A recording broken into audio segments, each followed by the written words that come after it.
Bonsoir tout le monde. Bonsoir à tous ceux qui sont ici avec nous.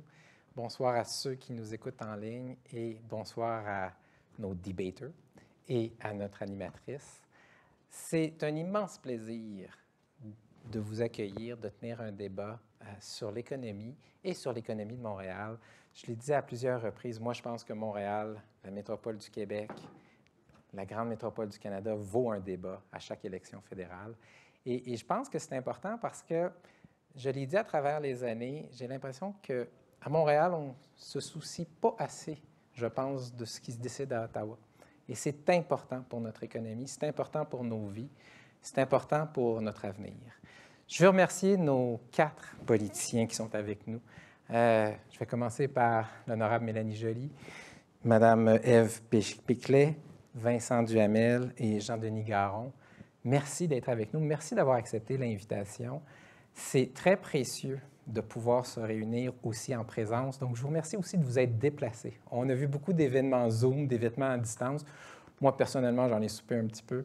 Qu'est-ce que je suis content qu'on puisse progressivement, dans le respect des règles sanitaires, commencer à se voir en personne, échanger en personne. Et c'est à vous que je dois ce remerciement parce que vous êtes ici. Merci beaucoup, Stéphanie Grandmont, d'avoir accepté d'animer ce débat. Des gens ont dit parfois, Michel, pourquoi tu ne le fais pas toi-même? C'est parce que moi, après, il faut que je travaille avec ce monde-là. Puis la dernière chose que je voudrais, c'est les mettre en boîte pendant un débat. Donc, ça nous prend une professionnelle qui va être capable d'animer ce débat, qui va être capable de faire en sorte que ça se tienne sans que ce soit moi qui ai à le faire et à rappeler quiconque à l'ordre. Je veux dire à tout le monde que on a choisi des thèmes, et ça, c'est la prérogative de la Chambre dans son débat. Personne ne sera surpris. J'écoutais d'autres débats, je regardais les grandes questions. Évidemment, la pénurie de main-d'œuvre. Je pense qu'en 2021, la pénurie de main-d'œuvre doit être au cœur de nos discussions économiques. Évidemment, cette relance qu'on a amorcée, mais qu'on va vouloir verte, qu'on va vouloir voir une relance qui s'inscrit dans une forme de transition écologique, transition énergétique. Il faut qu'on en parle. On a aussi à parler entre nous de fiscalité. La pandémie a nécessité des efforts incroyables et des efforts budgétaires incroyables. La relance qu'on amorce va nécessiter des efforts budgétaires incroyables. La question, c'est, entre autres, quels seront les impacts de toutes ces dépenses, de tous ces investissements sur notre avenir et notre avenir fiscal. Et puis, on ne peut pas se réunir, parler de débats à Montréal, sans parler aussi des grands projets d'infrastructures stratégiques.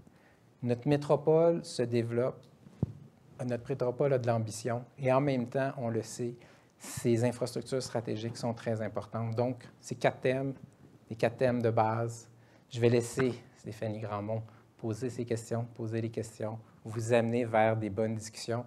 Et je terminerai en disant 2 choses. La première, c'est que j'ai un immense respect pour la chose politique. Et j'ai un immense respect pour les politiciens. Moi, je pense qu'on a tendance parfois à les dénigrer à grand tort. Je pense que ce sont des gens engagés, des gens qui ont des responsabilités essentielles. C'est important d'écouter ce qu'ils nous disent parce qu'eux vont prendre des décisions qui vont tous nous toucher. C'est la première chose que je voulais dire. La deuxième chose que je voulais dire, c'est important que Montréal figure dans ces grands échanges canadiens.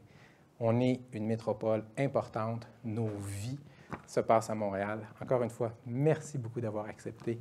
Madame Grandmont, je les laisse dans vos mains. Merci, Michel. Merci, Michel. Et bonsoir à vous tous qui nous écoutez en web diffusion. Bonsoir à tous ceux qui sont dans la salle. Et puis, bienvenue à ce débat économique de la Chambre de commerce du Montréal métropolitain qui est organisé évidemment dans le cadre du débat, dans le cadre des élections fédérales 2021. Ce soir, on a le plaisir d'avoir les candidats et candidates économiques de 4 partis qui vont aborder, comme Michel l'a dit, les thèmes qui préoccupent les entreprises. Et donc, on a 4 grands thèmes, la relance verte, la main-d'œuvre, les finances publiques, les infrastructures métropolitaines. Mais évidemment, avant de se lancer dans le débat, je vous présente un peu plus à fond les 4 candidats qu'on a avec nous. Donc, on a Mme Mélanie Joly, qui est candidate de la circonscription de Antique-Cartierville pour le Parti libéral du Canada. On a Vincent Duhamel, qui est candidat de la circonscription de Brome-Missisquoi pour le Parti conservateur du Canada. On a Jean-Denis Garon, qui est candidat de la circonscription de Mirabel pour le Bloc québécois. Et on a Mme Ève Péclet, qui est candidate pour la circonscription d'Outremont pour le nouveau Parti démocratique. Alors, à tous les 4, bonsoir. Merci d'être là. Bonsoir. Bonsoir. Bonsoir. Donc, je vous explique un peu le déroulement. Pour chacun des 4 grands thèmes qu'on a, je vais poser une première question. Chaque candidat va avoir 1 minute 30 pour répondre. Puis ensuite, on va ouvrir le débat et on aura 6 minutes pour aborder le thème là, sous tous les angles. Vous pourrez y aller comme bon vous semble. Et ensuite, pour clôturer cette thématique-là, je vais y aller avec une question éclair où chaque candidat va avoir 30 secondes pour répondre de façon la plus catégorique possible à la question. Donc, je vous précise, avant d'aller plus loin, que les tours de parole ont tous été assignés par tirage au sort. Donc, on voulait avoir la plus grande équité. Tout le monde aura son tour et on espère que vous allez tout le monde bien respecter tout ça. Alors, ça nous amène au premier thème, le thème de la relance verte. Bien, vous le savez, là, on sort, on est en train de sortir de la pandémie et on a une relance à réussir. On a des emplois qui sont en jeu et cette relance-là, on a besoin aussi qu'elle soit verte. Donc, on l'a vu cet été, il y a eu des événements climatiques extrêmes qui sont de plus en plus fréquents. Les experts s'entendent malheureusement pour dire qu'en ce moment, on n'est pas en ligne pour atteindre les cibles. Et selon un récent sondage du Conseil des grandes villes canadiennes qui a été fait en collaboration avec la Chambre et avec l'Éger, il y a presque la moitié des entreprises, 44 pour être bien précise, qui citent les enjeux climatiques comme un enjeu qui les influence vraiment dans leur prise de position pour les élections. Donc, dans ce contexte-là, la question est bien simple. Quelle stratégie préconisez-vous pour vous assurer qu'on réussisse la relance, autant sur le plan économique qu'environnemental? Donc ici, je donne le premier tour de parole à Vincent Duhamel. Allez-y, vous avez 1 minute 30 bien compté. Merci, Mme Gramont. Libéraux, le Bloc et l'NPD promettent toujours mer et monde et ne livrent jamais. Les conservateurs remuent ciel et terre et livrent, c'est assez connu. Le monde de l'investissement dans lequel je viens a déjà commencé depuis à peu près 2012-2013 à s'intéresser au financement vers une transition vers une économie propre. Parce que c'est là que les opportunités d'affaires existent pour la plupart des entreprises. Notre plan vise à créer un environnement d'affaires qui va être sain pour être capable d'amener et d'agir comme associé, comme partenaire avec les entreprises pour pouvoir faire cette transition vers une transition propre. C'est facile de faire des cibles, de pousser des cibles à l'extrême. C'est beaucoup plus difficile de les atteindre et de mettre en place un vrai plan. On parle de plan au Parti conservateur, mais un vrai plan qui va nous permettre de les atteindre. Et puis c'est ce qu'on essaie de faire de choses concrètes. Pas des actions qui vont pénaliser, mais des actions qui vont plutôt créer des incitatifs et des encouragements aux Canadiens et aussi aux entreprises et créer ces opportunités que les entreprises vont pouvoir capturer vers cette transition vers l'économie propre. J'ai rencontré en 2015 Christina Figueres, qui est l'architecte des accords de Paris. Et une des craintes qu'elle exprimait à cette époque-là, c'est que les entreprises ne seraient pas capables de suivre les gouvernements qui changent en tout temps les cibles qu'on a devant nous. Qu'il fallait garder une discipline et avant de se mettre des cibles à 50 45 de s'assurer qu'on atteint les cibles qui ont été mises en place en 2015 dans l'accord de Paris. Parfait. Merci, M. Duhamel. Alors maintenant, c'est au tour de Ève Péclet. Allez-y, 1 minute 30. Bien, ce que le NPD vous propose, c'est un Green New Deal canadien. Alors, il faut arrêter de subventionner l'industrie pétrolière et il faut investir massivement dans les nouvelles technologies et dans les énergies renouvelables. Alors, ce qu'on vous propose, c'est de créer une banque canadienne du climat pour financer et soutenir la transition verte, que ce soit pour financer des projets comme de la recherche et du développement pour des nouvelles technologies, valoriser l'innovation canadienne, les énergies renouvelables, le biocarburant, le traitement des déchets, le stockage des émissions. Donc, soutenir des projets de transport en commun pour diminuer nos émissions de gaz à effet de serre. C'est un grave problème. Ici à Montréal, 50 de nos émissions viennent du transport. Alors, il faut justement permettre d'investir massivement pour le transport en commun, mais aussi l'électrification de notre transport. Non seulement ça, mais cette relance verte-là doit inclure les travailleurs. Dans un Green New Deal, on propose justement de valoriser le perfectionnement et la formation des travailleurs pour qu'ils puissent se réorienter dans des nouvelles industries moins polluantes, que ce soit les travailleurs des industries de l'énergie fossile, mais aussi, par exemple, du plastique. Si on veut bannir l'utilisation du plastique à usage simple, il faut pouvoir soutenir les travailleurs. D'ailleurs, c'est quelque chose que les associations de travailleurs demandent depuis très longtemps. Alors, investissons de manière ambitieuse et massivement pour relancer l'économie, mais aussi pour diminuer nos gaz à effet de serre. Merci beaucoup, Mme Péclet. C'est au tour de Mélanie Joly. Merci, Mme Grandmont. Écoutez, après la COVID, la plus grande crise à laquelle on doit s'attaquer, c'est certainement les changements climatiques. Et tous les experts le disent, on ne peut pas penser qu'on peut avoir un plan économique qui se respecte si on n'a pas un plan pour lutter contre les changements climatiques.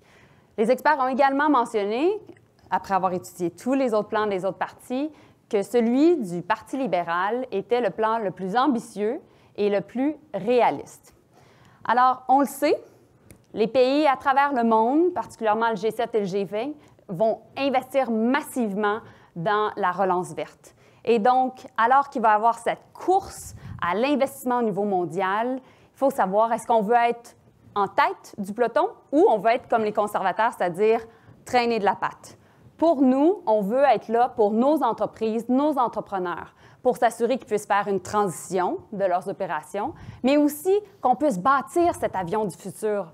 On est très fiers de notre secteur de l'aéronautique à Montréal. On doit le défendre, on doit investir. Qu'on investisse également dans les camions électriques, dans les autobus électriques, que ce soit Lyon Électrique ou encore Novabus, des entreprises de chez nous, et qu'on soit capable aussi d'investir encore et toujours en transport en commun parce qu'on doit être en mesure de diminuer nos émissions de gaz à effet de serre. Alors, tout ça fait en sorte que non seulement on va être capable d'atteindre nos cibles, mais on va être capable de rendre ça, le tout, d'un point de vue économique intelligent. Merci, Mme Joly. Alors, c'est maintenant le tour de M. Garon. Allez-y. Merci. Écoutez, on est à la croisée des chemins parce qu'on a à gérer deux crises en même temps. La première crise, évidemment, c'est celle des finances publiques puis de l'économie due à la COVID. Et la deuxième, c'est évidemment la crise climatique. Et les deux, ensemble, ça constitue une opportunité en or pour la relance et la relance verte. Mais si le Québec, si le Canada continue à vouloir faire vivre le plus longtemps possible l'économie du 20e siècle, on finira par payer très cher. Au Bloc québécois, on pense qu'il faut réaffecter nos ressources vers la relance verte. On pense que 11 milliards de subventions pétrolières par année, c'est trop. On pense que depuis 2015, 700 milliards d'argent des épargnants canadiens redirigés vers les énergies sales, c'est trop. On pense que 11 ans libéral pour commencer à déphaser les subventions au pétrole, c'est trop long. On a au Québec cette économie de l'avenir-là. On a à Montréal cet écosystème de l'avenir-là. Et on est content que certains investissements aient été faits, mais nous, on croit au Bloc québécois dans notre forêt, dans notre aluminium propre, mais aussi dans notre secteur de l'aéronautique, dans notre secteur des sciences de la vie, qui a été, via le programme des super-grappes, malheureusement déplacé à l'extérieur pour des raisons qu'on juge politiques. On doit avoir un climat d'investissement à long terme qui favorise l'accompagnement des entreprises, l'incubation des entreprises et qui joue en faveur du capital patient, parce que du capital de risque, on en a. C'est ce qu'il faut faire. Il faut agir. On en a les moyens et c'est tout à fait réaliste. Parfait. Bien, merci beaucoup. On a fait un premier tour de piste. Maintenant, je vais ouvrir le débat pour 6 minutes et c'est l'occasion d'échanger là, à votre guise, évidemment. Je vais passer tout de suite la parole à Vincent Duhamel, étant donné que c'est lui qui a ouvert les échanges. Et j'aimerais ça là, que vous nous disiez comment vous pensez soutenir les entreprises qui veulent s'engager justement dans la lutte contre les changements climatiques? Un des grands points qu'on parle dans le programme conservateur est celui du compte d'épargne climatique, qui permet finalement aux entreprises, aux individus d'être capables de construire et plus ils ont des problèmes, plus c'est difficile. L'agriculteur, par exemple, qui doit mettre du diesel dans son tracteur, qui doit avoir ses camions, de pouvoir leur permettre de faire cette transition pour faire le mécanisme d'échange avec le carbone. Ce sont ce genre de programmes qui, d'ailleurs, sont dans l'article, je crois, 6.4 de l'Accord de Paris, qui permettent de faire cette transition et d'amener, sans vraiment forcer, pas en forçant, en matraquant les acteurs économiques, à les amener vers une transition qui est importante pour l'économie canadienne. C'est bien beau mettre des cibles à 45 ou à 50 mais ça ne sert à rien de mettre des cibles que les gouvernements sont incapables d'atteindre. Les libéraux et la plupart ont mis ces grandes cibles qui ont changé très souvent au cours des derniers mois parce qu'on s'en vient en période électorale. Revenons d'abord sur le 30 pour atteindre le 30 qui n'a jamais été atteint sous le régime libéral. Mais à tous, je pose la question, là, comment on peut soutenir les entreprises pour les amener à faire une transition? Mais il y a différentes façons. C'est sûr que nous, on a augmenté le financement des agences de développement économique régional en créant des fonds destinés justement au fait de faire cette transition-là. Aussi, on met sur la table un fonds de 7 milliards de dollars qui est le fonds pour les initiatives stratégiques. Et de ce 7 milliards de dollars-là, il y en a 5 qui va être vraiment pour s'assurer qu'on puisse avoir de l'aluminium vert, que nos alumineries au Saguenay-Lac-Saint-Jean soient vertes, qu'on soit capable justement, comme je le disais, d'avoir l'avion du futur. On parle souvent de l'avion à l'hydrogène, construit ici, dans la grande région de Montréal, qu'on soit capable d'avoir aussi les camions, les autobus, etc. Je l'ai mentionné tantôt.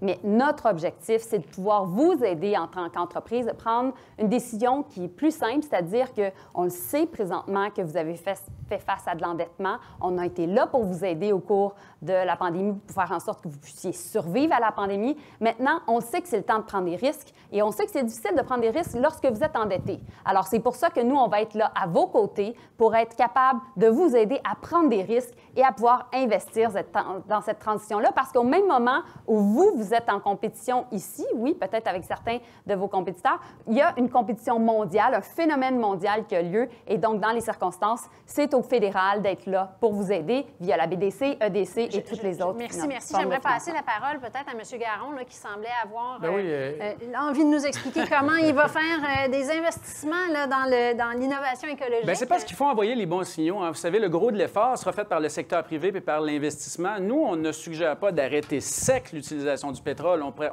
On veut que ce secteur-là cesse de croître. Hein. On a tarifé les émissions, et là, on l'accorde. On a tarifé les émissions dans le reste du Canada.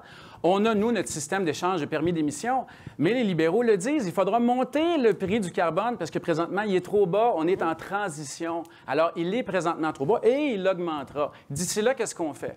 On achète un pipeline, on dit qu'on va en doubler le flux, on se plaint au président américain parce que Keystone XL arrête. Il faut, dans le secteur qui est le plus problématique d'un point de vue climatique au Canada, il faut le juguler à court terme et faire en sorte qu'il n'y ait plus de nouveaux forages. Et ça passe par les capacités de transport. Et c'est hautement problématique.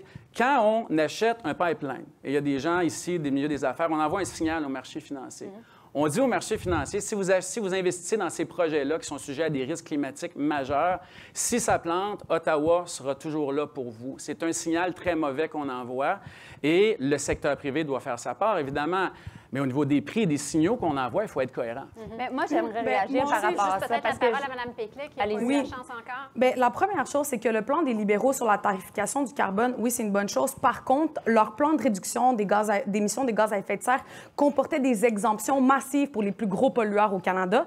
Puis non seulement ça, comment est-ce que les libéraux peuvent être crédibles en nous disant qu'ils vont atteindre leur cible à 45 % lorsqu'ils veulent tripler la production de pétrole avec le nouveau pipeline? Puis Mme Joly nous parle de 7 milliards de dollars. Bien, c'est le fun, mais par contre, juste en 2020, ils ont donné 18 milliards de dollars en subventions aux grandes pétrolières. Donc, ça démontre bien où est-ce que les priorités des libéraux sont. Mais j'aimerais parler des petites et moyennes entreprises. Je pense que, justement, dans notre plan, on propose énormément de mesures pour aider les petites et moyennes entreprises à adopter des modifications éco-énergétiques, justement pour participer à l'effort concret de réduction de notre impact sur l'environnement. Donc, on parle de décarboniser notre impact sur l'environnement. Alors, dans la Banque canadienne du climat, on va justement investir pour soutenir les petites et moyennes entreprises pour qu'ils puissent opérer le mouvement écologique avec tout le monde. Deux choses. Madame Joly, ensuite M. Duhamel, puis on Alors, va passer à la question éclair ensuite. Deux choses. Nous, on veut mettre un plafond sur les émissions du secteur pétrolier. On veut mettre fin aux subventions au secteur pétrolier également à partir de 2023.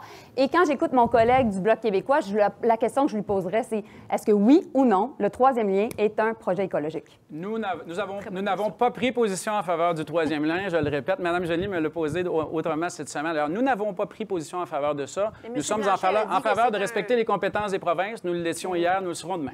Mais de M. toute façon, Blanchet a quand même dit que c'était un projet qui pouvait être écologique. M. Blanchet a exprimé une opinion personnelle et dans sa forme actuelle, nous n'avons d'aucune façon supporté ce projet-là. Et vous, votre opinion est personnelle sur la question? Juste pour Mon opinion personnelle, c'est que ça relève de Québec. Vous m'avez envoyé aux élections provinciales cette semaine pour exactement cette raison-là. Une seconde pour terminer, M. Duhamel, Je suis un peu confus comment les libéraux vont être capables de prendre des risques pour essayer d'atteindre des cibles qui n'ont jamais été capables d'atteindre dans les 6 dernières années, prendre des risques quand ils n'ont jamais été capables de prendre des risques avec leur banque d'infrastructure. On a mis 35 milliards. Ils ont mis 35 milliards dans la banque d'infrastructure et je crois qu'ils ont fait à peu près 4 milliards de fonds disponibles. Je ne crois pas que les libéraux vont être capables de prendre ce genre de risque-là ou de participer avec les entrepreneurs et les entreprises pour le faire. Parfait, merci beaucoup. Alors, pour fermer le thème, je vous propose une question éclair. Ça va être comme ça pour tous les thèmes. Et donc, vous allez avoir chacun 30 secondes pour répondre. La première question, toujours dans le domaine de l'environnement, on voit que depuis quelques années, on fait face à un questionnement grandissant quant au développement de projets qui pourraient avoir une incidence sur les gaz à effet de serre, comme les oléoducs dans l'Ouest ou GNL Québec au Saguenay. Donc, la question est bien simple. Est-ce que votre gouvernement soutiendrait les projets à haute émission de gaz à effet de serre? Vous pouvez me répondre par oui ou par non, mais comme vous avez 30 secondes, c'est possible d'étirer un petit peu.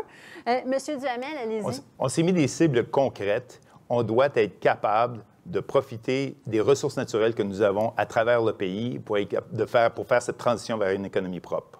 Mais oui ou non, vous appuieriez ou pas? Oui, on va appuyer les projets qui ont une faisabilité et qui vont être capables de nous aider à faire cette transition propre. OK, parfait. Donc, je passe maintenant à Ève Péclet. Mais je pense que est-ce que vous soutiendriez des projets avec des hautes émissions à effet de serre? Oui. Si ça ne nous permet pas d'atteindre nos cibles en vertu de l'accord de Paris et les cibles que nous nous sommes mis, donc je le répète, c'est 50 par rapport au niveau de 2005 d'ici 2030, non. Mais je pense que c'est important aussi de comprendre que tous les projets d'oléoducs qui ont été faits l'ont été faits non seulement sans consultation avec les Premières Nations et même parfois en violation des droits des Premières Nations. Alors, la première chose à faire, c'est s'il y a un projet, consultons les gens pour qui ça va avoir un impact concret, c'est les Premières Nations. Merci, merci. Mélanie Joly, est-ce que votre gouvernement soutiendrait des projets à haute émission de gaz à effet de serre? Nous, notre position, elle est claire. On met pour la première fois un plafond en matière d'émissions pour le secteur pétrolier et gazier. Alors, nécessairement, les émissions ne peuvent que diminuer et c'est pourquoi on va être en mesure de faire cette transition. En même temps, j'aimerais répondre à mes deux collègues. Premièrement, les conservateurs sont en faveur de Northern Gateway, qui est quand même un nouveau pipeline en Colombie-Britannique, premier point. Deuxièmement, au niveau de l'oléoduc, je tiens à dire à ma collègue du NPD que le NPD en Alberta est en faveur de l'achat de l'oléoduc et d'ailleurs a soutenu cet achat. Merci, merci. Monsieur Garon. Trois choses. D'abord, nous ne les soutiendrons pas plus que le troisième lien. D'ailleurs, deuxièmement, nous pensons que les provinces qui doivent opérer cette transition-là, vous savez, l'Alberta, dans les années 80-90, ont pris la décision d'aller dans la mauvaise direction. Elles ont besoin d'accompagnement par ailleurs. Troisièmement, tant et aussi longtemps que le prix imposé sur le carbone par Ottawa n'aura pas atteint son rythme de croisière, on devra utiliser la réglementation pour limiter la capacité de transport de pétrole de l'Alberta et de l'Ouest. Parfait. Bien, merci beaucoup. Alors, c'est ça qui conclut le premier thème de notre débat de ce soir. On passe maintenant au thème qui porte sur la main-d'œuvre. Vous le savez, là, c'est vraiment un très, très grand défi pour les entreprises, trouver de la main-d'œuvre en ce moment. On compte 150 000 postes vacants au Québec. C'est quelque chose de gros. Ça représente plus du quart de tous les postes vacants au pays. Et puis, la rareté de main-d'œuvre, évidemment, ça existait avant la pandémie, on s'entend, mais la crise a vraiment exacerbé les difficultés de recrutement. Donc, quelles solutions concrètes est-ce que vous proposez au milieu des affaires pour assurer la disponibilité de la main-d'œuvre et des talents nécessaires pour la croissance des entreprises? Donc ici, je donne la parole à chacun de vous pour 1 minute 30, comme on a fait tout à l'heure. On va avoir ensuite 6 minutes pour débattre. Et la première à prendre la parole, Ève Péclet. On vous écoute. Parfait.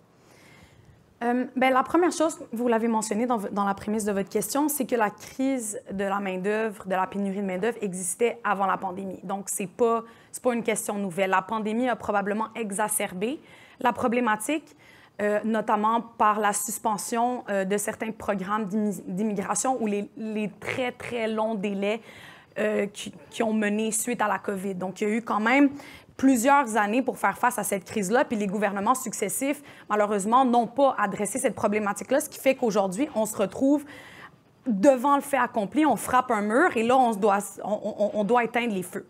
La première chose, je pense qu'investir massivement dans les nouvelles technologies, donc valoriser l'innovation, valoriser les startups va permettre justement de créer des emplois durables, mais des emplois de bonne qualité. On peut parler aussi notamment du vieillissement de la population, qui est quand même une réalité, là. Je pense que je regardais les chiffres, puis c'est 600 000 départs à la retraite d'ici 2023. Donc, effectivement, il va falloir créer aussi... il va falloir combler ces postes-là. Donc, la pénurie n'est pas une question qui va partir lorsqu'on va sortir de la COVID. Alors, je pense que la reconnaissance des acquis, les compétences, le gouvernement fédéral devrait travailler de concert avec les provinces pour essayer justement d'arriver à une solution pour la reconnaissance des acquis et des compétences, mais aussi soutenir les petites et moyennes entreprises à court terme et à moyen terme pour pouvoir donner des meilleures conditions de travail et des meilleurs salaires pour pouvoir combler la pénurie de la main-d'œuvre. Parfait, merci beaucoup. Je passe la parole maintenant à Mélanie Joly. Bien, merci. Il va de soi qu'il y a un problème de pénurie de main-d'œuvre. On l'entendait avant, on l'entend vraiment beaucoup présentement. Et ça affecte tous les secteurs. Je suis d'accord avec l'essentiel des commentaires de ma collègue Péclet, mais je vous dirais qu'essentiellement, le problème est dû quoi? Bien, premièrement, au vieillissement de la population, on le sait. Ma grand-mère a eu 7 enfants. Ma mère a eu 3 enfants et moi, j'essaie d'en avoir. Donc, ça, c'est le premier point. Deuxième point, il va de soi que c'est dû au fait qu'il n'y a pas assez d'immigrants, il n'y a pas assez de nouveaux arrivants au Québec en particulier et au Canada.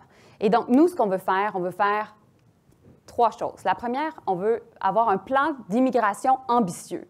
On doit être en mesure d'avoir plus d'immigrants et j'espère que mes collègues vont être d'accord avec moi parce qu'on doit lancer un message fort au gouvernement du Québec aussi sur cette question-là. Et on va être là pour la francisation. Cette année, on a donné un montant record en matière de francisation, 600 000 $.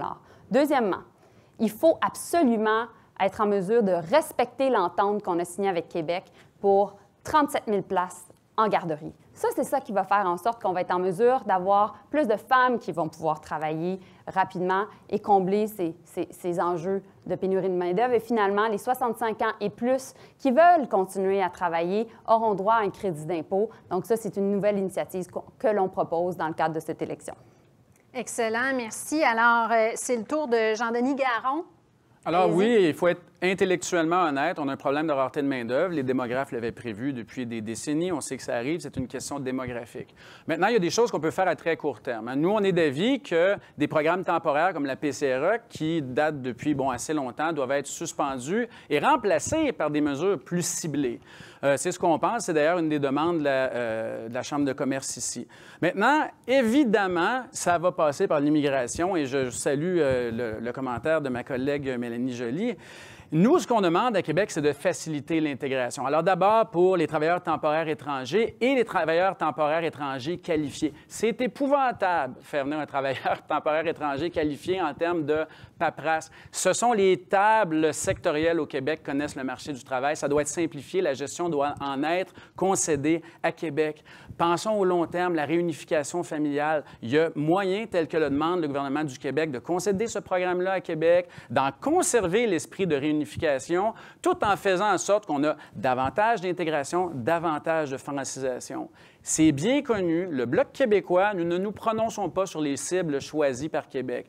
Mais il y a un fait très réel que nous reconnaissons, c'est que plus la capacité d'intégration de Québec sera grande, plus on sera capable d'accueillir d'immigrants et plus on sera capable de garantir leur succès économique et leur apport à nos entreprises, à notre écosystème entrepreneurial. Parfait, merci beaucoup. Donc, ça nous laisse le temps d'écouter Vincent Duhamel. Allez-y. Je suis toujours surpris quand j'entends que la pénurie de main-d'œuvre est tout d'un coup un problème. Les libéraux savaient depuis 2015 que ce train allait frapper assez fort par le temps qu'on arrive à ce moment-ci, ça allait s'empirer. On retrouve avec une pandémie en plus et des programmes qui ont été mis en place non ciblés, une approche qui a asphyxié le restant de l'économie, qui ne nous a pas permis de pouvoir remonter et pouvoir les entrepreneurs remonter leurs entreprises. J'ai rencontré énormément d'entrepreneurs d'Ambron-Missisquoi au cours des dernières 3 semaines, évidemment, et c'est le cri d'alarme à travers le comté pour savoir comment est-ce qu'ils vont s'en sortir pour trouver les employés qu'ils ont besoin. Ils sont fermés les lundis, les mardis, les mercredis, tous les cafés, les restaurants de la région. Les entreprises sont incapables de livrer leurs marchandises parce qu'ils n'ont pas ces employés. Le programme conservateur va essayer d'adresser 2 points. Un, à court terme, qui est vraiment de devenir un partenaire avec les entreprises pour arrêter les incitatifs à ne pas travailler et plutôt créer des incitatifs auprès des entreprises pour les accompagner à ramener ces gens qui ont été trop longtemps en dehors du système du travail et qui sont retrouvés maintenant à avoir des problèmes de qualification pour revenir sur le marché. Il y a une série de mesures qui ont été mises en place pour justement aider, subventionner les entreprises qui vont prendre le risque de ramener des gens sur le marché du travail le plus tôt possible. Merci. Merci beaucoup. Alors, on arrive maintenant à la période de débat ouvert de 6 minutes. Moi, j'aimerais bien vous entendre sur la question des programmes d'aide aux gens qui ont perdu leur emploi pendant la pandémie. On a la PCRE là, qui existe toujours. Jusqu'à quel point là, on doit mettre fin à ces programmes ou pas? M. Garon l'a abordé tout à l'heure. J'envoie la balle à Mme Péclet parce que c'est vous la première qui est intervenue. Donc, qu'est-ce qu'on fait avec la PCRE? Jusqu'à quand on la verse maintenant que la pandémie est rendue à un certain point? Quelle est votre position là-dessus? Bien, je pense qu'il faut revenir au début de la pandémie. Je pense que le programme de la PCU, aujourd'hui devenu la PCRE, a été un programme social ambitieux, puis il faut rendre à César ce qui est à César. Ça l'a permis d'atténuer les impacts économiques de la crise. La vérité, c'est qu'on aurait des gens qui auraient peut-être même pas pu être en mesure de payer leur loyer parce qu'on le sait très bien, il y a un problème aussi de logement et de loyer à Montréal. Alors, la vérité, c'est que ça nous a permis d'aider les gens. Par contre, je trouve que la solution des conservateurs et du Bloc québécois de dire, bien, on enlève la PCRE puis ça va régler le problème, c'est très, très, très simpliste. La vérité, c'est que la PCRE, c'est 300 $ par semaine. Si on étale ça sur une semaine de 35 heures, là, écoutez, je ne peux pas faire les mathématiques maintenant, mais c'est environ 8,50 $ de l'heure. C'est 75. C'est encore pire. La vérité, c'est que de dire que c'est un incitatif à ne pas aller travailler, c'est assez simpliste de la part de mes collègues. La pénurie qui existe aujourd'hui, c'est une pénurie de bons emplois avec des bons salaires et des bonnes conditions. Aidons les petites et moyennes entreprises à offrir ces conditions-là et à offrir des salaires compétitifs. Parfait. Oui, Ben, allez-y. écoutez, notre vision est suffisamment plus simpliste pour que les libéraux eux-mêmes aient décidé après l'élection de suspendre ce programme-là. Alors, on passe Seulement ça, après là. l'élection. Écoutez, Seulement après l'élection, s'il vous plaît. Ce qu'on a dit, Seulement après premièrement, c'est l'élection. qu'on a dit, premièrement, que les mesures d'aide allaient continuer jusqu'à la fin du mois d'octobre. Nous, on ne dit pas qu'il ne faut pas soutenir les entreprises, qu'il ne faut pas soutenir les travailleurs. Ce qu'on dit, c'est qu'il faut mettre l'accent, d'abord le suspendre et le réactiver plus tard au besoin, et qu'il faut mettre l'accent sur les mesures qui sont de nature à maintenir et renforcer le lien d'emploi entre employés et employeurs. Les libéraux diront ce qu'ils veulent, mais avant la pandémie, on avait un taux de chômage qui était même légèrement en dessous de 4 % Aujourd'hui, on a un taux de chômage qui est aux alentours de 6 alors que nos employeurs recrutent comme des fous. Alors, le diagnostic est assez long. On ne dit pas que c'est seulement la faute de ça. On dit, avant de dire que la vision du Bloc québécois est simpliste, regardez votre propre programme. Vous avez dit qu'il fallait suspendre le programme après l'élection. Non, mais écoutez, c'est pas ça la question. Là. Présentement, là, il y a encore plein d'entreprises qui sont sur la subvention salariale. Et parce qu'ils sont sur la subvention salariale aussi, ils ont de l'aide pour embaucher. Okay? Puis il y a certains secteurs aussi qui sont plus affectés, les secteurs, bien entendu, du secteur des industries créatives, du tourisme et dans le fond, de la restauration. Alors, nous, on veut être là pour continuer d'aider ces secteurs-là et en même temps, on a amené de la prévisibilité. On a dit que l'objectif, c'était d'ici la fin du mois d'octobre qu'on allait être en mesure d'offrir ces aides-là qui sont très, très importantes pour les secteurs plus affectés. L'autre chose que j'aimerais rajouter, écoutez, la PCU, la PCRE, elle a le dos large, là, mais la réalité, c'est que tous les partis représentés devant vous ont voté en faveur de la PCRE. Et maintenant, si on regarde le taux d'emploi des 15 à 25 ans est plus élevé présentement qu'avant la pandémie. Donc, je suis d'accord avec Mme Péclet quand elle dit que le problème, là, c'est parce qu'il y a une pénurie de bons emplois, pénurie de main-d'œuvre pour des bons emplois. Donc, c'est simple. C'est vraiment la question de l'immigration. C'est vraiment la question que les femmes puissent continuer à travailler. Les conservateurs sont contre le système universel de garderie. Ils veulent scraper l'entente de 6 milliards de dollars qu'on a signée avec le gouvernement Legault. Et ça, c'est déplorable parce que ça fait en sorte non seulement d'affecter les femmes ici qui voudraient travailler davantage, mais aussi créer un système universel de garderie au pays. Ça fait en sorte d'augmenter le PIB de 1,2 %. Ça, là, la dernière fois qu'on a vécu ça, c'est quand on a signé l'ALENA. Et c'était Brian Mulroney qui avait signé cet accord de libre-échange-là avec les États-Unis. Donc, ça démontre à quel point non seulement c'est visionnaire, mais c'est la chose à faire. Monsieur Duhamel, sur les garderies, qu'est-ce que vous pouvez nous dire de bon? Bien, premièrement, il faudrait trouver un autre terme que de dire scraper, parce que je pense que c'est un peu surutilisé. Ça vient un peu comme notre plan, ça, en termes. Le problème des garderies, les garderies au Québec, ça a été fantastique. C'est un programme qui est visionnaire, qui a été mis en place, qui a pris à peu près 5 ans à devenir mature, à pouvoir fonctionner comme il doit fonctionner. On a besoin de la main-d'œuvre, on a besoin que les gens retournent au travail maintenant, pas dans 5 ans. Le programme qu'on propose, c'est plutôt d'accélérer et de permettre aux femmes, en général la majorité c'est les femmes ou c'est les hommes, de revenir le plus tôt possible et de recevoir les crédits d'impôt en avance. C'est pas ces crédits d'impôt remboursables. Non, non, attention, mesdames. Il faut lire le programme, s'il vous plaît. Le programme dit très clairement, c'est de rembourser, c'est pas de rembourser, c'est de donner avant. À la fin, ils remboursent s'ils font trop d'argent. Alors, c'est vraiment essentiel pour amener surtout les plus démunis. C'est là le problème. C'est là les familles qui sont le plus démunies qui vont le plus en profiter et aussi gagner en flexibilité. Parce que c'est pas vrai que tout le monde peut faire affaire avec une CPE. Il y a des gens qui travaillent des heures qui ne fonctionnent pas pour les CPE. Il y a des gens qui ne travaillent pas dans des environnements où il y a des CPE disponibles. Il faut offrir la flexibilité à tous les Canadiens. Mais la réalité... Écoutez, d'abord, un commentaire très rapide. Là, quand Mme Joly parle du taux d'emploi de la population active, évidemment, elle oublie les gens qui sont sortis de la population active. Oui. C'est dans la manière de calculer. Ça étant dit, regardez, c'est vrai qu'il y a des gens qui ont besoin d'aide. Déjà, le rend ma collègue du NPD. C'est vrai qu'il y a des gens qui ont besoin de soutien. Et cette pandémie-là, elle a exposé les lacunes majeures de notre système d'assurance-emploi qui aurait dû être réformé selon les promesses libérales entre 2015 et 2019. Trou noir pour les travailleurs saisonniers, femmes qui finissent leur congé de maternité, qui perdent leur emploi, personnes qui ont des maladies longues, qui n'ont pas accès à ce que nous, on demande, par exemple, 50 semaines de prestations. C'est vrai que ça a été exposé et c'est vrai qu'en tant que parti de proposition, le Bloc québécois sera là pour appuyer des possibilités de réforme. C'est un filet de sécurité sociale où à peine la moitié des travailleurs se qualifiaient à la pandémie. Il est inadéquat et on doit le reconnaître. Parfait. Bien, écoutez, on pourrait en débattre longtemps, mais c'est le temps de passer à la question éclair qui va mettre un terme à cette portion du débat. Donc, je vous mets en contexte. Selon le sondage du Conseil des grandes villes canadiennes mené par la Chambre et Léger, il y a plus du 3/4, en fait 76 % des entreprises qui pensent que le gouvernement fédéral devrait accroître ses efforts pour attirer les immigrants hautement qualifiés au Canada, pour répondre évidemment aux besoins de main-d'œuvre. En ce moment, il y a 51 000 personnes en attente de résidence permanente au Québec qui se trouvent dans ce qu'on appelle l'inventaire du gouvernement fédéral. Ces gens-là répondent pourtant aux critères de sélection du Québec. La question, est-ce que vous êtes d'accord pour que ces dossiers soient traités dans les 6 mois suivant la formation d'un nouveau gouvernement? Je donne la parole à Mme Péclet pour 30 secondes. Bien, comme j'avais mentionné dans ma première intervention, effectivement, il y a eu un backlog qui s'est créé pendant la pandémie auquel le gouvernement n'a pas encore pallié. Fait que la vérité, c'est que, ben là, on a les chiffres, ça doit être plus que ça, mais 51 000 personnes, c'est énorme.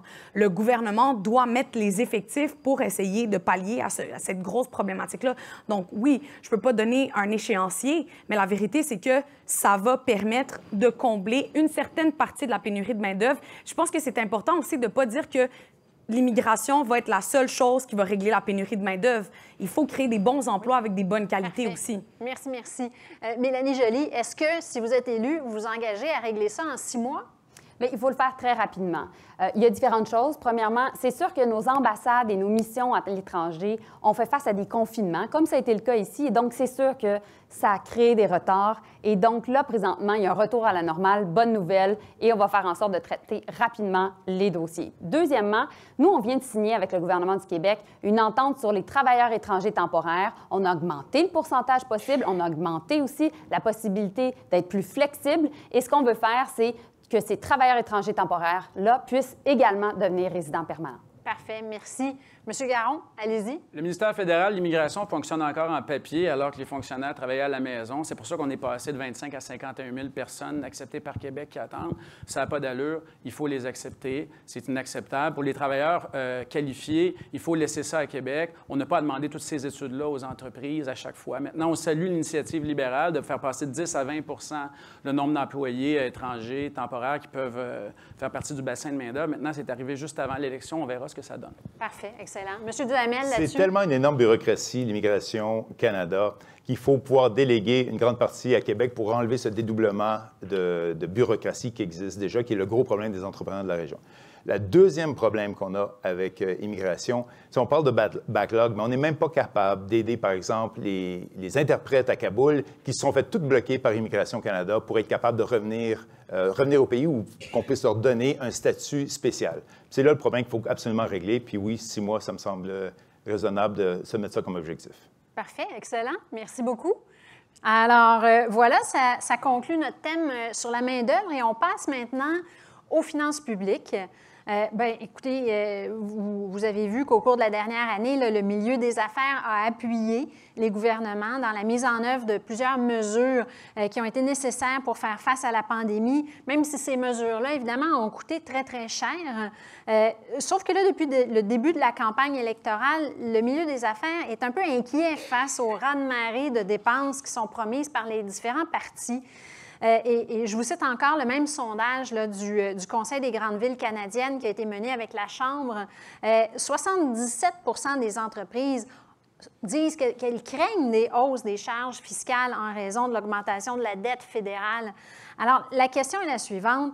Quelle importance votre gouvernement va-t-il accorder au contrôle des finances durant les 4 prochaines années? Et est-ce que vous pensez qu'on va avoir besoin d'augmenter les impôts pour atteindre l'équilibre budgétaire?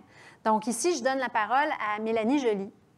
Alors, c'est sûr qu'on a été là tout au long de la pandémie pour vous aider à garder votre entreprise, garder vos employés, être en mesure de payer le loyer, faire en sorte aussi que vos employés puissent payer de l'hypothèque, leur loyer, ou également mettre de la nourriture sur la table. Donc, avec la subvention salariale, avec l'aide au loyer, avec les prêts pour les PME, on a été là. Et c'est ce qui fait maintenant en sorte que vous êtes en mesure de survivre à la pandémie et passer à la prochaine étape. Maintenant, nous, notre objectif, présentement, c'est d'assurer la croissance économique du pays. On peut être fiers parce que lorsqu'on regarde les données, présentement, il y a 95 des emplois qui ont été récupérés au Canada par rapport à la pandémie, et avant la pandémie, pardon. Quand on compare avec les États-Unis, c'est 76 des emplois qui ont été récupérés aux États-Unis.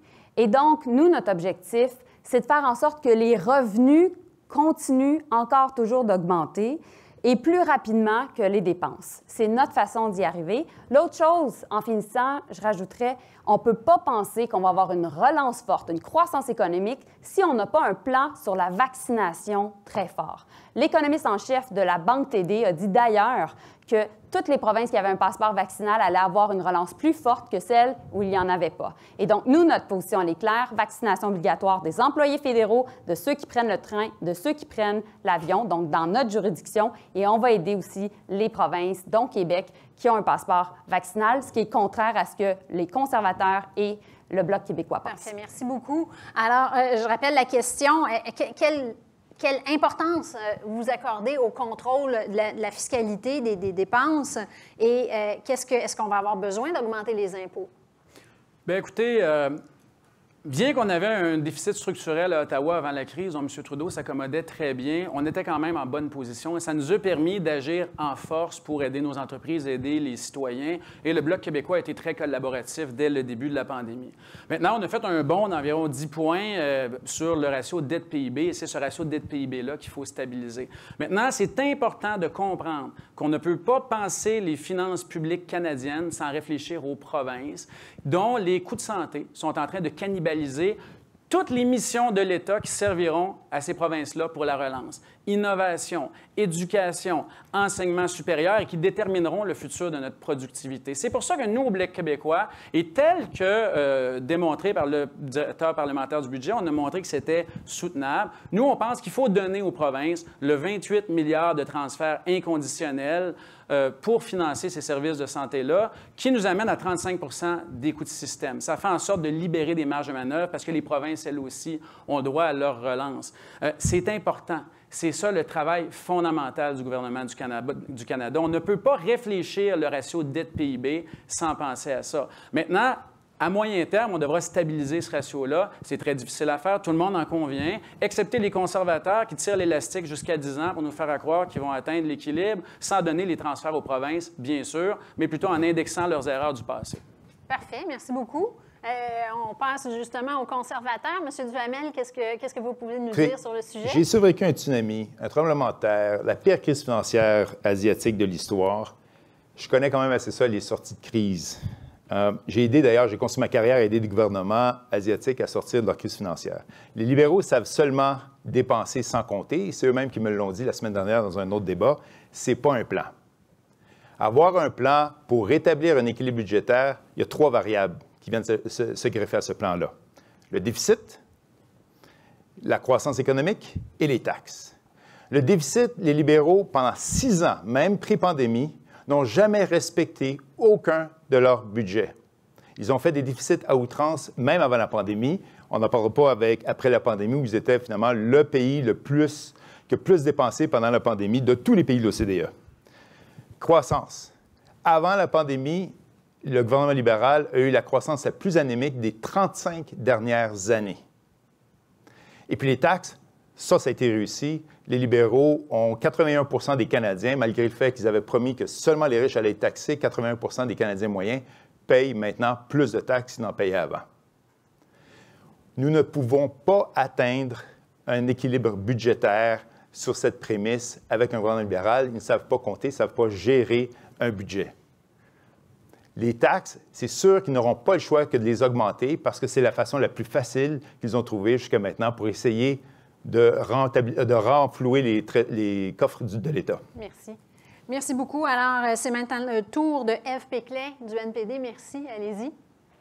Merci beaucoup. Je pense qu'on doit regarder en face et dire qu'est-ce que la fiscalité au Canada? La fiscalité, la dette, c'est la capacité aussi de l'État d'aller chercher des revenus.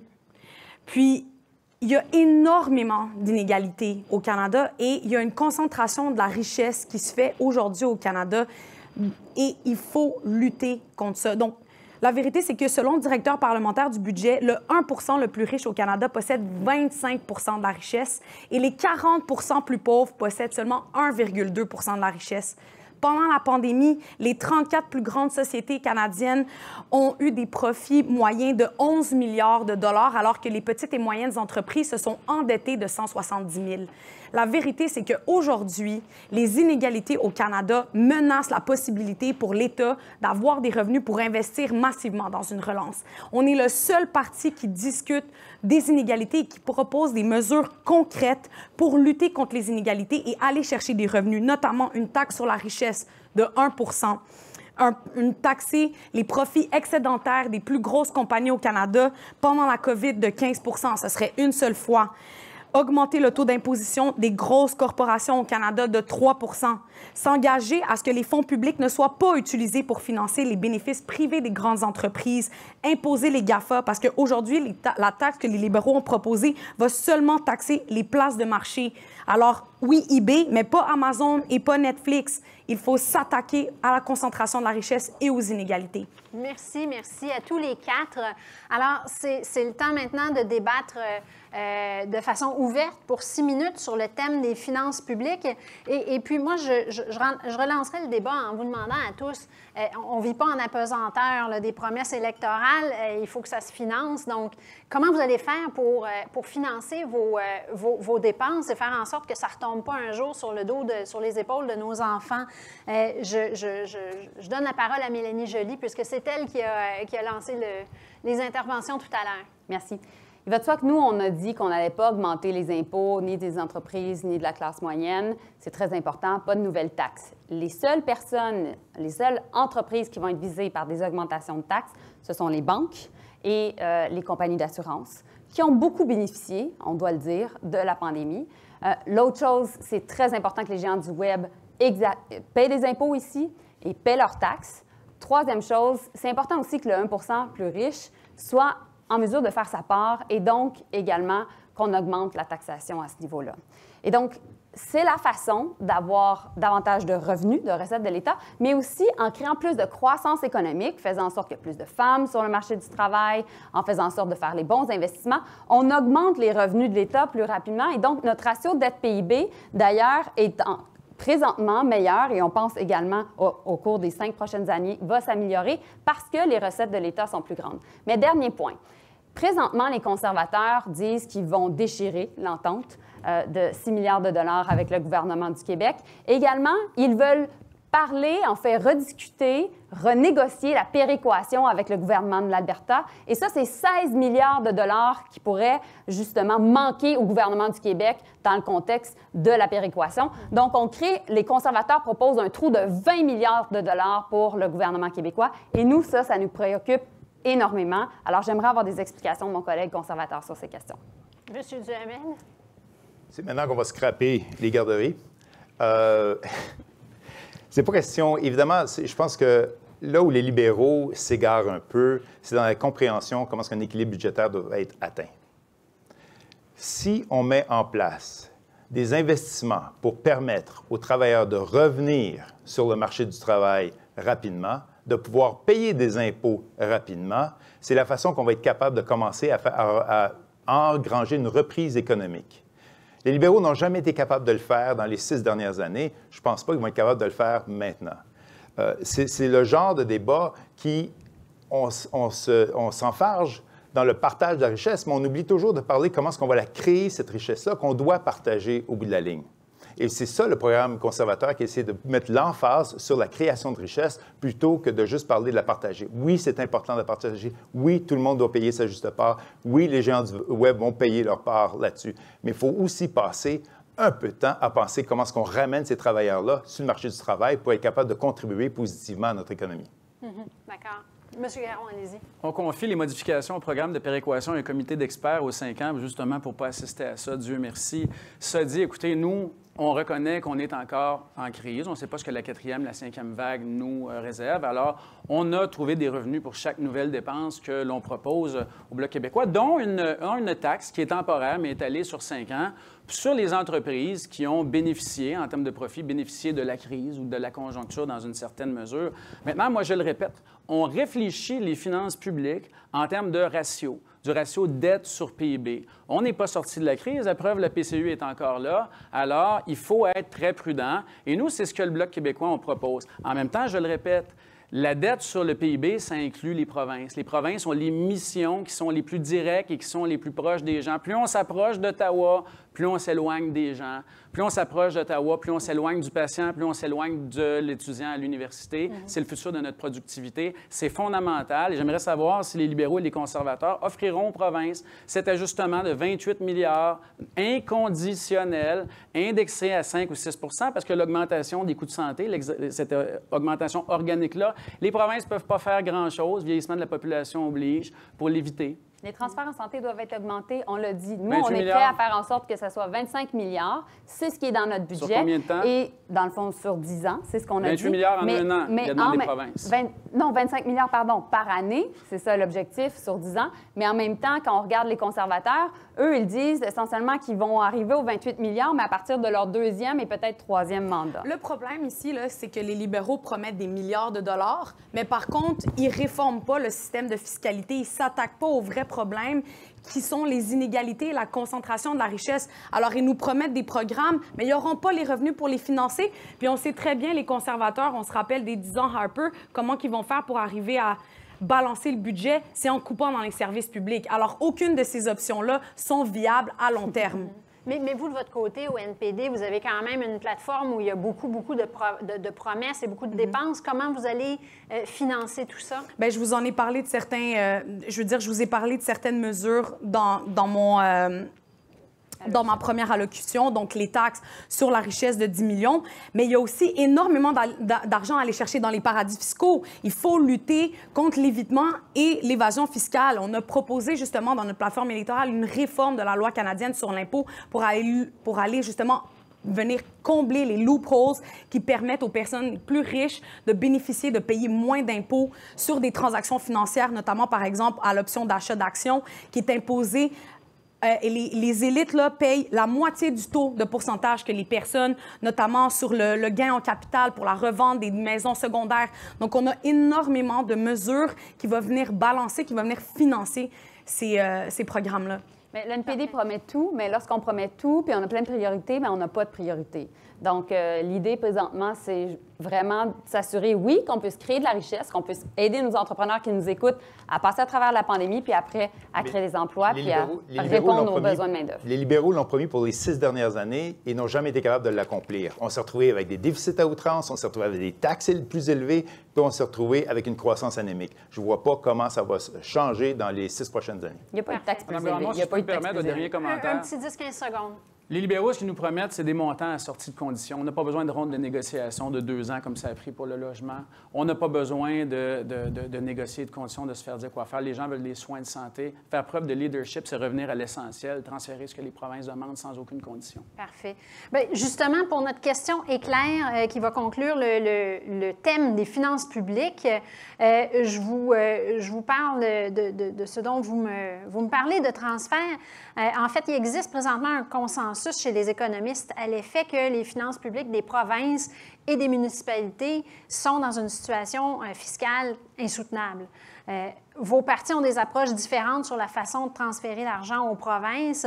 Les libéraux, le NPD, vous proposez des transferts à sortie de conditions. Les conservateurs, le programme ouvre la porte à une formule qui modifie la péréquation. Au Bloc, vous proposez de tenter d'amener le gouvernement à adopter une péréquation verte en favorisant les provinces qui émettent moins de GES par habitant. Donc, ma question est la suivante, en 30 secondes. Comment devraient évoluer les transferts et la péréquation entre le fédéral et les provinces? Donc, allons-y avec Mélanie Joly. Bien, il va de soi qu'on veut augmenter les transferts en santé, 25 milliards par année, on l'a dit. On veut faire en sorte aussi d'aider pour la création de garderies. J'en ai déjà parlé, c'est 6 milliards de plus pour le Québec. Mais écoutez, quand on regarde les conservateurs, eux, c'est 0 transfert avec 0 condition. Nous, notre objectif, c'est d'en donner plus aux provinces parce qu'on sait que les provinces et les municipalités ont fait face à des difficultés au cours de la pandémie. On a été là depuis le début de la pandémie et on va continuer à l'être dans l'avenir également. Parfait. Merci, Mme Joly. C'est le tour de M. Garon pour 30 secondes. Conservateurs, 0 transfert avec 0 conditions, effectivement. Libéraux, un peu plus de transfert avec des tonnes de conditions. Écoutez, la Constitution, elle a été écrite en 1867. Elle dit explicitement que le gouvernement fédéral n'est pas compétent en santé. On ne le laisse même pas légiférer en santé. On utilise ce qu'on appelle le pouvoir de on le laisse utiliser le pouvoir de dépenser pour conditionner les transferts, pour contourner la Constitution. Ça a été encadré dans beaucoup de fédérations. Ça ne l'est pas au Canada. Il faut se battre contre ça. Le Bloc québécois sera là pour le Québec et pour les provinces. Parfait. Monsieur Duhamel? Une croissance de 6 par année. Selon la croissance économique qu'on va voir, ça pourrait être supérieur à ça. Mais c'est un minimum de croissance des transferts de 6 par année, sans condition. L'expertise pour transiger avec le système de santé réside dans les provinces et non pas à Ottawa, qui se veut finalement qu'une autre addition de bureaucratie pour les patients qui en ont besoin maintenant. Parfait. Madame Péclet. Oui, l'augmentation des transferts en santé, c'est sûr, on l'a vu avec la pandémie, notre système de santé, malheureusement, est déficient et il faut s'attaquer à la problématique, donc il faut augmenter les transferts en santé. Mais je pense aussi qu'il faut ramener ça à la lutte au changement climatique et à l'impact financier à long terme que ça va avoir. Par exemple, selon l'étude de Swiss Re Institute, si on fait rien et si on n'a pas de politique ambitieuse, le Canada pourrait perdre plus que 10 % de son PIB. Ça va affecter les provinces et le Canada. Alors, investir massivement dans la relance économique, ça va aider les provinces. Parfait. Bien, merci beaucoup. C'est intéressant. Ça fait le tour de ce thème-là sur les finances publiques. Et puis, ça nous amène à notre dernier thème, le 4e de la soirée, sur les infrastructures métropolitaines. Donc, en 2019, le quart de tous les déplacements dans le Grand Montréal étaient effectués avec les transports collectifs. Et puis, déjà à ce moment-là, on projetait une expansion des coûts d'exploitation des transports. Il y a plusieurs projets d'investissement aussi qui sont apparus par la suite, donc le prolongement du métro, le REM, l'électrification du réseau des autobus. Sauf qu'en même temps, la pandémie est venue lourdement affecter les revenus des sociétés de transport parce qu'évidemment, il y avait moins de clientèle. Donc, pour le milieu des affaires, c'est clair qu'il faut soutenir davantage les municipalités dans le financement du transport collectif. Ce que j'aimerais savoir, c'est comment vous comptez aborder le soutien aux grandes villes en matière de transport collectif. Et je donne tout de suite la parole pour 1 minute 30 à Jean-Denis Garon. Bien, d'abord, c'est le chantier du futur. C'est fondamental. Il faut investir là-dedans. Le gouvernement fédéral a de la marge de manœuvre pour investir dans les infrastructures et il doit le faire. Nous, on soutient l'idée d'un financement et d'un fonds récurrent pour le transport en commun qui soit, comme beaucoup de financements que le Bloc québécois demande, stable et prévisible. Maintenant, ce fonds-là, pour Québec, doit être versé à Québec et on doit aussi assouplir les conditions. Par exemple, on a des programmes de transport en commun présentement où on regarde l'achalandage par municipalité, où c'est difficile de se qualifier. C'est problématique. On pourrait penser à assouplir et à mettre des conditions, par exemple, englober la grande communauté métropolitaine de telle façon à, tout dépendant du zonage actuel, être capable de densifier et de faciliter l'accès au bassin de main-d'œuvre dans la grande région métropolitaine. Alors moi, je pense qu'il y aura un consensus. C'est un bien public, le transport collectif. Hein. C'est pas vrai que c'est le secteur privé qui va payer pour ça. Mais il y a une façon de transférer à Québec, on verra pour les autres provinces, et de le structurer. Par ailleurs, j'aimerais dire un mot sur le logement. Hein. C'est fondamental. D'abord, si on veut transporter des gens, il faut les loger. Nous, au Bloc québécois, on pense que c'est l'éléphant dans la pièce. On subit une génération de laxisme dans l'investissement. On pense qu'on doit ajouter 600 millions de dollars par année fédéral pour en arriver à 1 % des revenus du gouvernement fédéral dédiés au logement, de telle façon à ce qu'on puisse, à long terme, même si c'est pas tant que ça, maintenir notre capacité à loger des gens, à accueillir et à offrir à notre métropole un bassin de main-d'œuvre à sa hauteur. Parfait. Bien, merci beaucoup. Donc, c'est maintenant le tour de Vincent Duhamel. Comment vous allez aborder cette question-là du soutien aux grandes villes pour le transport collectif? Le transport collectif est extrêmement important pour s'assurer qu'on puisse passer au travers et faire face aux problèmes de mobilité qu'on retrouve dans toutes les grandes villes du Canada et les grandes villes du monde. Fort heureusement que nous avons la Caisse de dépôt qui a mis de l'avant un plan avec le REM, qui a construit un REM dans un espace quand même assez rapide, où ça a pris moins de temps pour la Caisse de dépôt pour construire le REM que ça a pris pour le gouvernement canadien, avec les libéraux, M. Garneau, pour approuver le petit passage de 600 mètres qu'il devait avoir entre l'aéroport d'Orval et l'aéroport, la station de train du REM. Les conservateurs ont une historique à Montréal de construction d'infrastructures. Le pont Champlain a été fait en l'espace de 4 ans, on budget, on time. Avec un péage. Avec un quoi? Un péage.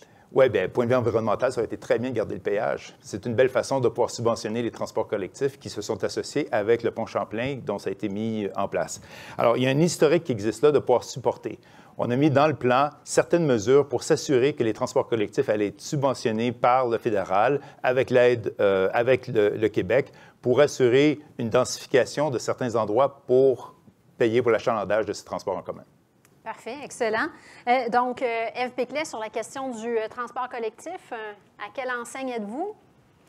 Oui, bien, le transport en commun, non seulement ça va nous permettre d'améliorer la productivité, puis ça va nous permettre aussi de relancer l'économie à Montréal, mais je pense aussi que c'est fondamental pour la lutte au changement climatique. On en parle depuis le début du débat. La lutte au changement climatique doit faire partie de toutes les décisions qu'on va prendre. Donc, investir dans le transport en commun, investir dans l'électrification du transport est non seulement une bonne chose pour Montréal. D'ailleurs, une étude de la Chambre de commerce du Montréal métropolitain disait qu'en 2018, c'est des pertes estimées à 4,2 milliards de dollars, justement, le trafic. Donc, la mobilité est extrêmement importante. On veut doubler le fonds de façon permanente, le Fonds pour le développement des collectivités du Canada, justement pour qu'on puisse investir massivement dans le transport en commun. Ça va être bon pour Montréal, ça va être bon pour l'environnement. On veut aussi, avec la Banque canadienne du climat, investir dans des infrastructures pour l'électrification du transport au Québec, mais que ça soit aussi fait ailleurs. Alors, je pense qu'on doit voir le transport en commun non seulement comme très bon économiquement pour la région métropolitaine, mais aussi pour tous les Québécois et tous les Canadiens au niveau de la lutte au changement climatique pour diminuer nos émissions de gaz à effet de serre. Parfait, mais merci beaucoup. C'est le tour de parole de Mélanie Joly. Oui, je tenais à m'excuser à mon collègue, j'aurais pas dû l'interrompre. Mais en même temps, il était en faveur du péage, mais c'est pas le seul, parce que M. Garon aussi est en faveur du péage sur le pont Champlain. Au-delà de cette question, on a le droit de rire un petit peu. Au-delà de cette question, il va de soi que moi, j'ai Montréal tatoué sur le cœur. J'ai travaillé très fort avec la Chambre de commerce, avec Michel, sous son leadership, au cours des 18 derniers mois, parce que c'était très difficile. On s'est occupé de plein de dossiers, que ce soit le port de Montréal, que ce soit également l'aéroport de Montréal avec le REM. On a été là également pour aider notre centre-ville qui avait mal à partir à cause du manque de travailleurs, de touristes étrangers. On a été là ici aussi pour aider le secteur de l'aérospatiale. Mais pour répondre directement à votre question, Mme Grandmont, on a surtout été là pour aider nos sociétés de transport en commun qui faisaient face à d'énormes défis et on les a toutes refinancées et on a été capable de les garder à flot, de celles de Montréal, de Longueuil, de Laval, bref, de toute la région métropolitaine. Et là, on veut les aider à aller encore plus loin parce que c'est elles qui vont acheter des autobus chez Novabus. C'est elles qui vont faire en sorte de pouvoir travailler avec Lion électrique. Donc, on va être capable de travailler avec ces sociétés de transport-là pour électrifier nos transports, pour qu'elles puissent avoir l'argent nécessaire pour faire ces achats-là. Et donc, ça devient une boucle qui nous permet justement d'investir dans les technologies propres d'ici, dans nos travailleurs, dans nos entreprises, créer des bons emplois, puis en même temps, faire en sorte de lutter contre les changements climatiques et offrir une offre de transport en commun qui est vraiment très appréciée des utilisateurs. Parfait, bien, merci beaucoup. Mais là, c'est le temps du débat. On a 6 minutes. Là, je vois qu'il y en a qui trépignent. M. Garon, si vous voulez parler de péage, allez-y. Mme Joly a fait une excellente mairesse. Ça dit, non, le fédéral, ça va bien. Moi, j'ai déjà énoncé 5 conditions sur lesquelles un péage serait efficient, des conditions qui étaient impossibles à réaliser. Alors, il faut passer un peu moins de temps sur Twitter, lire les documents. Ça étant dit, nous, on salue l'investissement fédéral. On pense, par exemple, qu'il y a des compétences des provinces là-dedans qu'il faut réinvestir. Et c'est toujours une question de flexibilité, d'accès au projet, de capacité de bouger rapidement. Il y a des programmes d'infrastructure, puis là, on jase comme ça. Les maires de mes villes, par exemple, c'est le cas à Mirabel, nous disent, bon, c'est compliqué, il y a des conditions fédérales, l'argent va à Québec, c'est compliqué, on a de la difficulté à financer nos projets. C'est correct, mais ça se simplifie. Nous, au Bloc québécois, évidemment, vous nous connaissez, on est d'avis que l'argent doit aller à Québec et que Québec peut les allouer. Mais effectivement, sur les priorités, il n'y aura pas grand débat. Hein? Mais vous, dans l'électrification des transports, qu'est-ce que c'est votre stratégie? Bien, dans l'électrification des transports, ça repose sur Québec. Québec a une stratégie d'électrification des transports. Le REM, ce n'est pas un projet d'Ottawa, d'autant que je sache. Alors, c'est de première importance. Vous avez mis 1 milliard, vous avez une participation. Une grosse participation. Est-ce que le projet vient d'Ottawa, Mme Joly? Le projet est financé de concert avec Ottawa via la Banque d'infrastructure où on a mis 1 milliard. Le projet ne pourrait pas se faire si le fédéral n'était pas là pour mettre le financement. Justement, j'en profite pour poser la question à tous. Quel est le rôle de la Banque d'infrastructure, selon vous? Qu'est-ce qu'on devrait faire avec ça? Fort heureusement qu'il y avait le REM, parce que je crois que sans ça, il n'y aurait probablement pas eu d'investissement de la Banque d'infrastructure. C'était un animal bureaucratique inutile parce que, par la nature même d'un gouvernement, à Ottawa, il n'était pas équipé pour prendre les risques. Alors, tout ce que les libéraux ont fait avec la Banque d'infrastructure, c'est créer un animal qui compétitionne contre la Caisse de dépôt, contre le fonds de pension des employés fédéraux, le fonds de pension des policiers, tous les fonds de pension pour investir dans l'infrastructure et créer une activité économique qui est quand même plus intéressante. C'est là le gros problème de la Banque d'infrastructure. Qu'est-ce que vous en feriez? On s'en débarrasse. Alors moi, ce que j'allais dire, à l'époque, M. Trudeau s'est dit l'économie va mal, il faut investir vite. Au lieu d'investir, c'est je dois prendre 3 ans pour faire une banque. Ça a donné ce qu'on a. Elle ne remplit pas sa mission. Elle a de la difficulté à obtenir de l'investissement privé. Je pense que tous le reconnaissent. Je pense que même si les libéraux sont reconduits au pouvoir, c'est ce qui risque d'arriver. Pour utiliser les mots de Mme Joly, on la scrape. Non, écoutez. Est-ce que ça passe à la trappe, ça aussi, Mme Joly? Dites-nous. Non, mais c'est sûr qu'on la scrape pas, c'est n'importe quoi, cette affaire-là. Non, mais au-delà de ça, si on parle des priorités des Montréalais, là, mon collègue Garon, je dois lui dire, il avait une bonne idée en parlant du logement tantôt, parce qu'en effet, il y a une crise du logement, et en effet, on doit en faire plus pour faire en sorte que nos jeunes, particulièrement les 40 ans et moins, puissent avoir accès à du financement pour payer une première maison. Nous, on veut créer un compte libre d'impôts de jusqu'à 40 000 qui va faire en sorte, justement, que vous allez pouvoir faire une mise de fonds sur votre maison. On veut faire en sorte d'arrêter la surenchère aussi en interdisant les offres à l'aveugle. Et finalement, on veut s'assurer qu'on enlève les investisseurs étrangers du secteur immobilier pour les 2 premières années. Si on revient au transport collectif là, puis aux infrastructures, qu'est-ce que vous avez dans vos cartons pour l'électrification des transports? Bien, la Banque canadienne d'infrastructure a été créée en 2017. 35 milliards de dollars y avaient été investis. Puis comme mon collègue du Parti conservateur dit, à part le REM, je pense qu'ils ont dépensé peut-être 2 milliards de ce 35 milliards-là. Ce qu'on veut faire, nous, c'est avec la Banque d'infrastructure, la transformer en Banque canadienne du climat. Ça va justement, cet argent-là qui n'a pas été dépensé, qui est encore là, c'est pas du nouvel argent. On va investir massivement dans l'électrification des transports et dans le transport en commun. Utilisons cet argent-là. Il est là.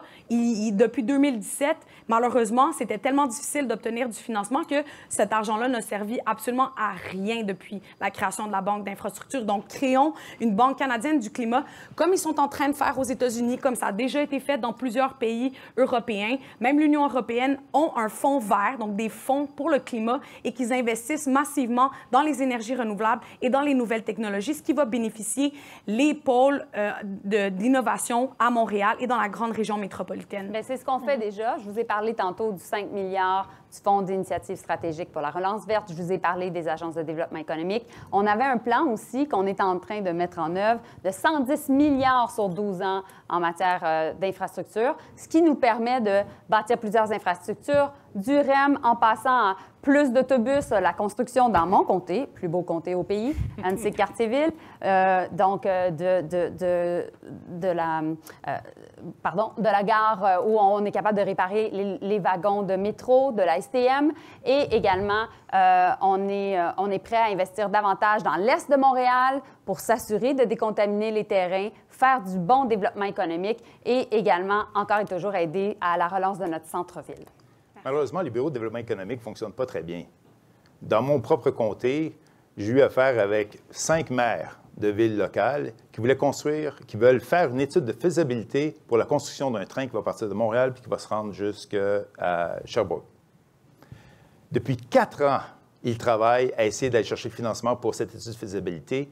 Les libéraux, avec M. Garneau, avec Mme Joly, n'ont jamais été capables de se commettre avec ce train-là. Les caquistes,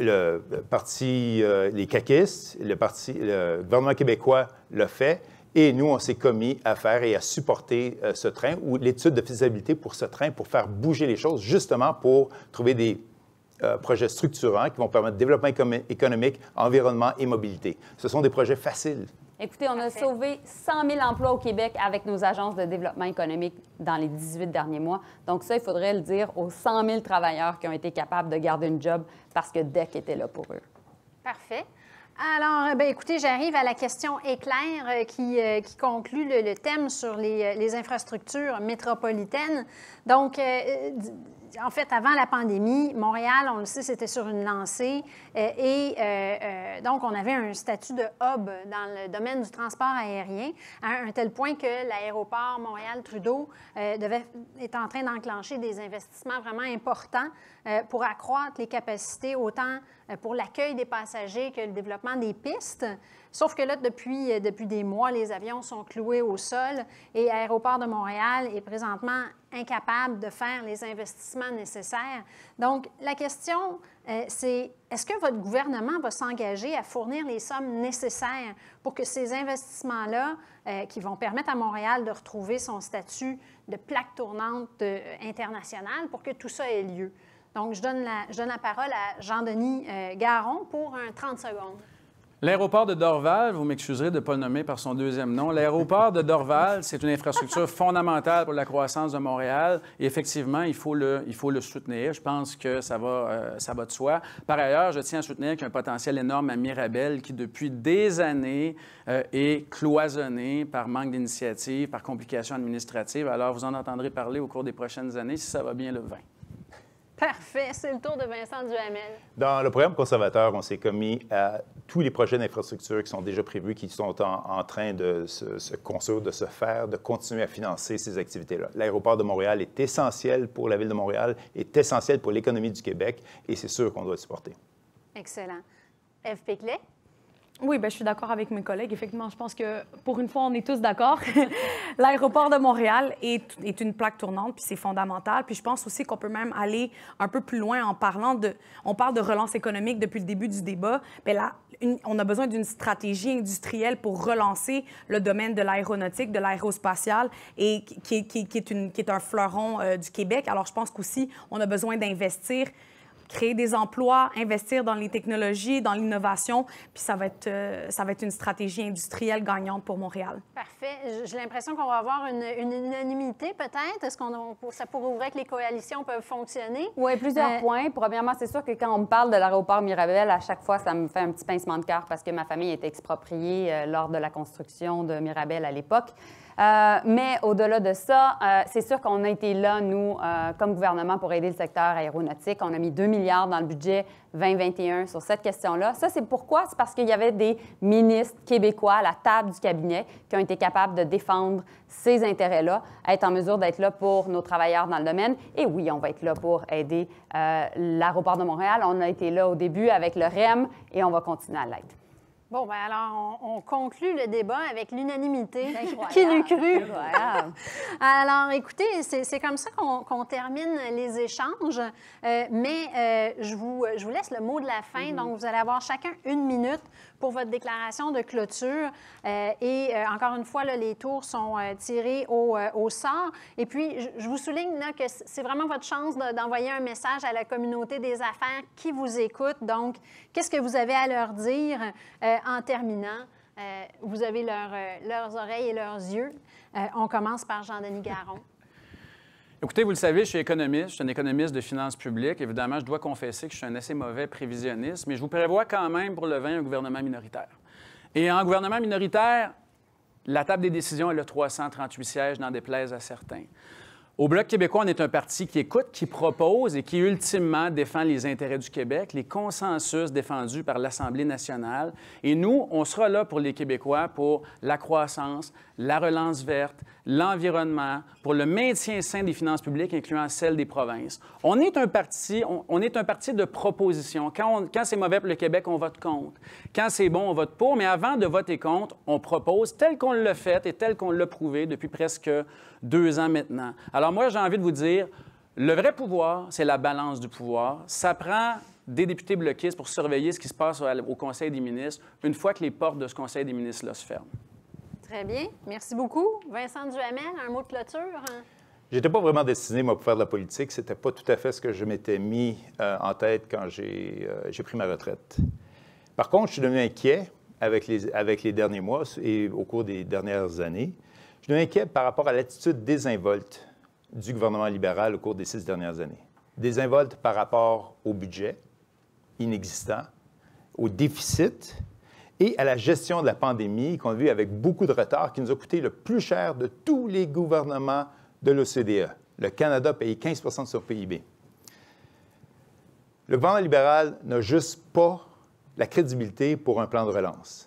Seulement le gouvernement conservateur peut le faire. Le Bloc peut faire beaucoup de propositions, mais ne peut pas prendre l'action et agir en conséquence pour les besoins que nous avons au cours des 10 prochaines années pour construire notre bilan financier, pour construire notre résilience, pour faire face à la prochaine crise, car il va en avoir une prochaine crise. C'est ça qu'on essaie de faire, qu'on veut faire avec le gouvernement conservateur. Parfait, merci beaucoup. Alors, c'est le tour de Mélanie Joly pour une minute finale. Parfait.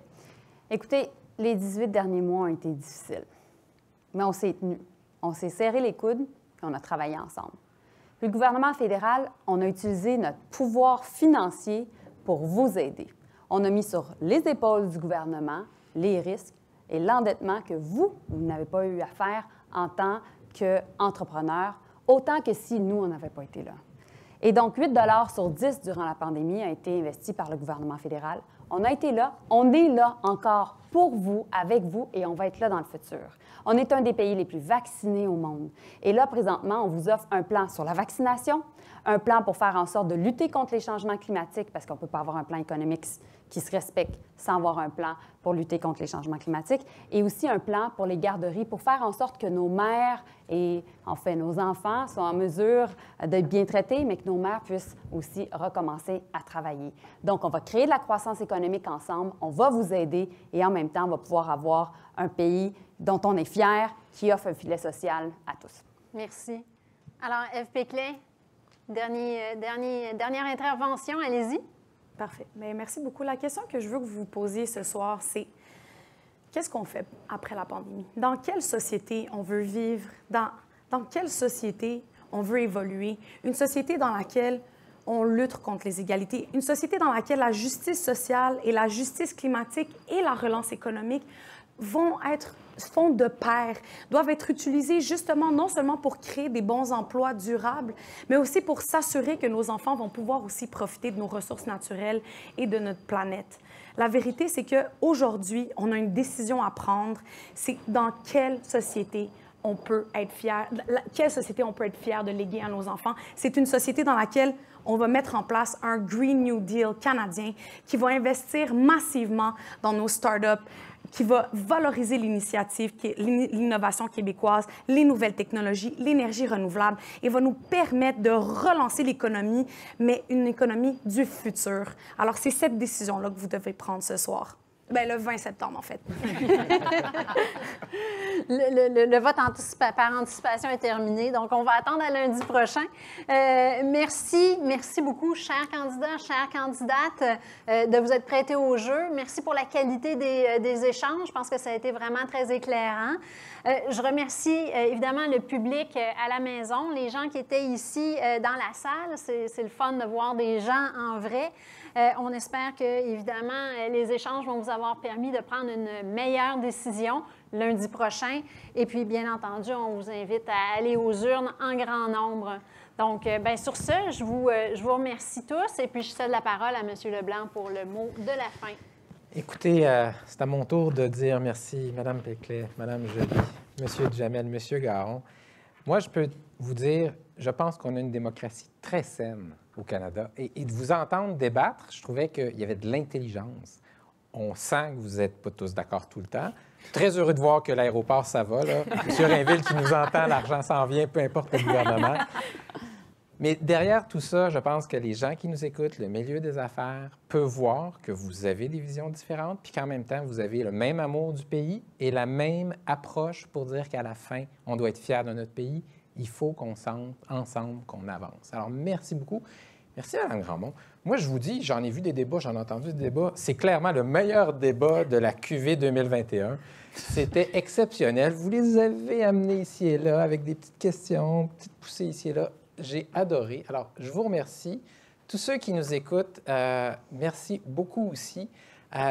On a encore quelques jours, c'est pas ce soir qu'on vote. Mon fils qui est ici me dit, papa, est-ce qu'on vote à la fin de la soirée puis on choisit le prochain ministre ou la prochaine ministre du Développement économique? J'ai dit, on va se garder une petite gêne, on va attendre quelques jours.